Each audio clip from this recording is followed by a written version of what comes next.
hatari kubwa sana mnyoo wa safura unapoingia kwenye utumbo wa chakula wa mtoto wako.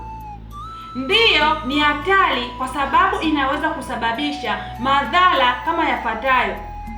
Mnyoo wa safura unapoingia kwenye utumbo wa chakula wa mtoto wako, huenda kujinyonga katika ile utumbo wake, ujinyonga hapa na kuzuia, yaani chakula kinapopita kisiende katika mfumo wa chakula na kwenda moja kwa moja katika mfumo wake wa haja kubwa, bali uzuie hapa, hiki chakula ubaki hapa na hapo kushindwa kupita, kwa sababu huyu mnyoo wa safura amezuia.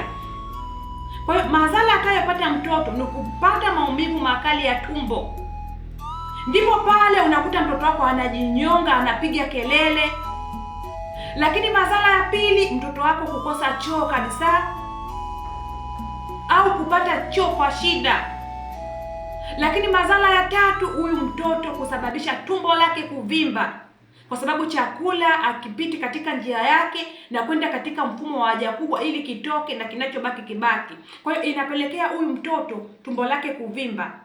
Na tumbo linapovimba, hata utapompeleka hospitali, atakapofanyiwa uchunguzi, hakaonekana huyu mnyoo hatari ambaye anaharibu maisha ya watoto kimya kimya, akaonekana amejinyonga kwenye mfumo wa utumbo wa chakula, ni lazima mtoto wako afanyiwe upasuaji ili atolewe.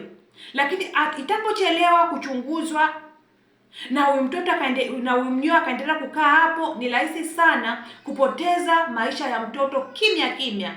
Hivyo unapoambiwa mtoto wako atumie dawa za minyoo, hakikisha unafuatilia kila baada ya miezi mitatu au kila baada ya mwezi mtoto wako kutumia dawa za minyoo ili kumkinga na mnyoo hatari sana ambaye ni safura au mjeradi.